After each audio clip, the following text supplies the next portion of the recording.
Electrohomoeopathy के अध्ययन के क्रम में आज हम लोग पुनः एनाटॉमी और फिजियोलॉजी वाले भाग में अध्ययन करेंगे।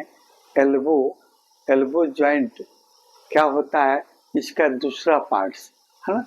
पहले वीडियो में हमने आपको एल्बो क्या होता है, एल्बो जॉइंट क्या होता है, फिर इसमें कितने तरह के जॉइंट पाए जाते हैं, और फिर आपको साइनोवियल मेम्ब्रेन, साइनोवियल फ्लूइड और फिर आर्टिकुलर कार्टिलेज और लिगामेंट के बारे में हमने बता दिया था।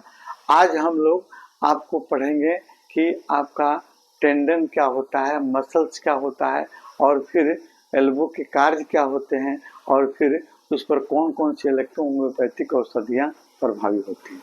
तो सबसे पहले हम शुरू करते हैं टेंडन और मसल्स।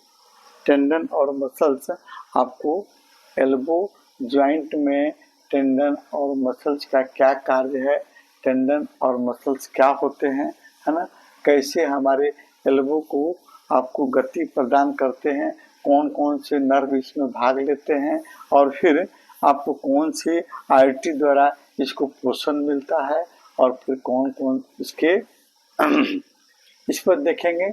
आपको जॉइंट, एल्बो जॉइंट में आपको टेंडन और मसल्स टेंडन और मसल्स क्या होता है। टेंडन हमारे बोन को मसल से जोड़ने वाले भाग को हम टेंडन करते हैं। हमारे बोन को मसल से जोड़ने वाले भाग को हम टेंडन करते हैं। और फिर यह एक रेशेदार ऊतक होता है, फाइब्रस टिश्यू होता है।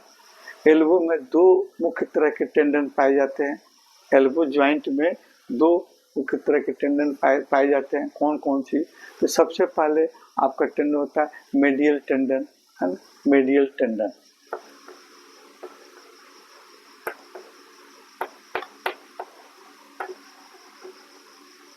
मेडियल टेंडन, तो मेडियल टेंडन क्या होता है? मेडियल टेंडन जो कोहनी के अंदरूनी भाग, इसमें अंदरूनी भाग में आपको ये जुड़ी रहती है ना, अंदरूनी भाग से जुड़ी रहती है। कौन? Medial tendon. और यह कलाई और अंगुलियों को मूवमेंट में या मोड़ने में इनकी मांसपेशियों को आपको नियंत्रित करती है ना। कलाई को मोड़ने, घुमाने, अंगुलियों को मोड़ने में ये आपको मांसपेशियों को नियंत्रित करती है, ये टेंडन। कौन? Medial tendon. और दूसरा होता है lateral tendon. Lateral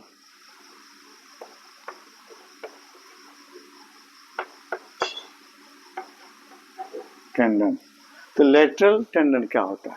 lateral tendon जो है आपके कोहनी के बाहरी हिस्से में, ये आपका बाहरी हिस्से में आपको जुड़ती है, और यह कलाई और अंगुलियों के मसल्स को नियंत्रित करती है। कलाई और अंगुलियों के मसल्स को बाहरी हिस्से में होती है, और कलाई, है ना, और अंगुलियों के मसल्स को नियंत्रित करती है।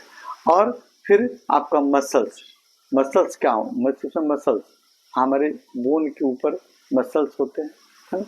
और मसल्स कितने प्रकार के होते हैं, इसका भी हमने आपको इस पर क्लास लिया है। इसका वीडियो मेरे यूट्यूब पर आप देख सकते हैं, है ना। यूट्यूब पर डॉक्टर राजीव नैन के नाम से मेरा एक चैनल है, उस पर आप मसल्स, आपके शरीर में कितने तरह के मसल्स होते हैं, है ना, सभी मसल्स के बारे में हमने आपको स्टडी कराया है। और फिर कौन कौन सी इलेक्ट्रोहोम्योपैथिक औषधियाँ उस पर कार्य करती है ना, उस पर भी हम लोग चर्चा की है। तो अभी हम मसल्स की बात करते हैं। तो एक बाइसेप्स मसल्स और ट्राइसेप्स मसल्स, है ना, दो आपका biceps muscles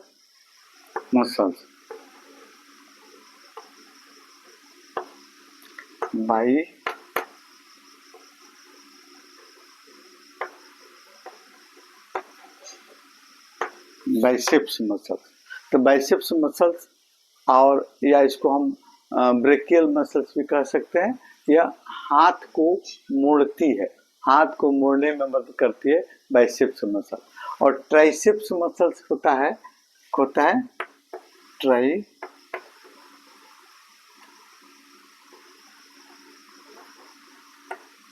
muscles, triceps muscles होता है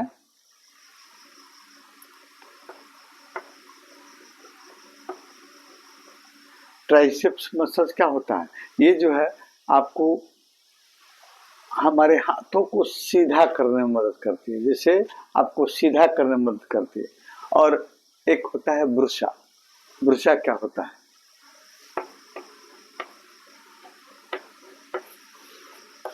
ये छोटी छोटी तकिए के समान, छोटी छोटी तकिए के समान एक संरचना होती है जिसमें फ्लूइड भरा रहता है ना। और वो हमारे मसल्स और टेंडन के नीचे, है ना, वो हमारे मसल्स एल्बो के ज्वाइंट के बाहरी भाग में, है ना, आपको बोन और मसल्स के बीच में, और बोन मसल्स और टेंडन, बोन मसल्स और टेंडन के बीच में पड़े रहते हैं, है ना, स्किन के अंदर। बोन मसल्स टेंडन और त्वचा के नीचे छोटी छोटी तकिए के समान संरचना होती है ना, जो इसमें फ्लूइड भरा रहता है। और ये हमारे कहनी के बाहरी हिस्से में आपको मसल्स टेंडन स्किन के अंदर पड़ी रहती है, जो हमको बाहों को घुमाने, आपको मोड़ने में, यहाँ आपको ये इसी पर आपको एक फिसलन होता है, ये हड्डियां आपको उस पर फिसलती रहती हैं, चलने में आसानी पैदा होती है और दबाव और झटके को आपको रोकती है, दबाव और झटके को रोकती है, ये आपको ब्रुशा। अब आगे हम देखते हैं कि हमारे इन आपको ज्वाइंट में, जो आपका हम एल्बो ज्वाइंट पढ़ रहे हैं, इस ज्वाइंट में आपको कौन से आर्टरी द्वारा आपको ब्लड सप्लाई होती है ना, ब्लड सप्लाई यहाँ लिख देते हैं, ब्लड सप्लाई। हर जोड़ में आपको जब तक ब्लड सप्लाई नहीं होगी तो फिर वहां पोषक तत्व नहीं मिलेंगे। तो इसमें एल्बो ज्वाइंट में आपको ब्लड सप्लाई तीन आपको आर्टरी की शाखाओं द्वारा, कौन कौन, आपको एक आपका रेडियल आर्टरी, अल्नर आर्टरी और आपको ब्रोंकियल आर्टरी, है ना। Bronchial artery, radial artery, bronchial artery, radial artery और फिर अल्नर आर्टरी द्वारा आपको ब्लड सप्लाई होती है इस ज्वाइंट को, है ना। Bronchial artery, ulnar artery, radial artery के द्वारा आपका ब्लड सप्लाई होती है। नर्व, कौन कौन से नर्व इनके मसल्स को आपको कंट्रोल करते हैं, नर्व कौन कौन से नर्व मसल्स को कंट्रोल करते हैं, इसमें आपको एल्बो ज्वाइंट को क्रिया को, इनके मसल्स को क्रिया को कंट्रोल करने के लिए आपको नर्व होते हैं, रेडियल नर्व और अल्नर नर्व, है ना। रेडियल नर्व और अल्नर नर्व, ये दोनों नर्व मिलकर आपके हमारे एल्बो के मसल्स की क्रिया को आपको नियंत्रित करते हैं, है ना। अब ये आपको जो कोहनी हमको मोड़ने में, सीधा करने में, अग्र बाहों को घुमाने में, ये आपको नर्व द्वारा ही मसल्स की क्रिया को कंट्रोल किया जाता है। तब हम आपको कोहनी को, आपको एल्बो को, इसको हम मोड़ सकते हैं, हिला सकते हैं, क्योंकि मसल्स की इसमें मुख्य भूमिका होती है। और मसल्स को नियंत्रित करने वाले आपके नर्व हैं, आपके नर्व को नियंत्रित करने वाला आपका ब्रेन है। किसी को मुक्का मारना है तो हम मुट्ठी बांधते हैं, हमारे नर्व ब्रेन से सूचना आती है नर्व द्वारा, और ये मसल्स को एक्टिव करती है, हमारी मुट्ठियां बन जाती हैं और हम किसी को मुक्का मारते हैं, गुस्सा मारते हैं। तो अभी हम देखेंगे हमारे एल्बो के कार्य क्या क्या होते हैं। चलिए, हमारे शरीर का एक महत्वपूर्ण जुड़, है ना, हमारे दैनिक कार्यों की सुचारू रूप में करने के में बहुत महत्वपूर्ण भूमिका निभाती है। हम बोर्ड पर लिख रहे हैं, ये हाथ है, हम आपको चौक पकड़े हुए, देखिए चौक पकड़ना, महीन से महीन काम करना, भारी से भारी चीज उठाना, खाना खाना, बाल झाड़ना, कपड़ा पहनना, है ना। ये सारे ब्रश करना, ये सारी क्रियाएं जो है बगैर हम केहूनी के मोड़े हुए या सीधे करते हुए हम नहीं कर सकते। हथेली को घुमाने, नीचा ऊपर करने में भी आपका इसका मुख्य भूमिका होती है। हाथ को स्थिरता देना, हाथ को किसी चीज को हम पकड़ते हैं कस के, तो ये ज्वाइंट जो है आपको हमारे हाथ को स्थिरता प्रदान करता है ना। और फिर आपको दैनिक जीवन की गतिविधि, हर तरह की गतिविधि में हमारा एल्बो आपको मदद करता है। अब हम देखते हैं प्रभावी औषधियाँ, कौन कौन सी इलेक्ट्रोपैथिक औषधियाँ हैं जो इसके क्रिया को नियंत्रित करती हैं और इसके रोगों को ठीक करने में आपको मदद करती है। तो देखिए, ये जितने भी ज्वाइंट हैं आपको bone, cartilage, ligament, tendon, muscle, nerve, artery के द्वारा निर्मित है। तो आपके इलेक्ट्रो होम्योपैथिक औषधियाँ आपको एक ऑर्गेनिक मेडिसिन के रूप में कार्य करती हैं। जैसे आपका देखिए, सबसे पहले आप बोन देखिए, कार्टिलेज देखिए, लिगामेंट देखिए, है ना, टेंडन, मसल, है ना, इन सभी अलग अलग, जैसे बोन और कार्टिलेज के लिए, है ना, बोन और कार्टिलेज का, बोन और कार्टिलेज पर कौन कौन सी औषधि काम करती है। मेन बोन की औषधि आपका C4 है ना, C4 और कार्टिलेज C3 और फिर C4 C3 S1 और S2 है ना, बोन पर काम करती हैं। और इसके अलावा आपको मसल्स के लिए S5 C5, मसल्स के लिए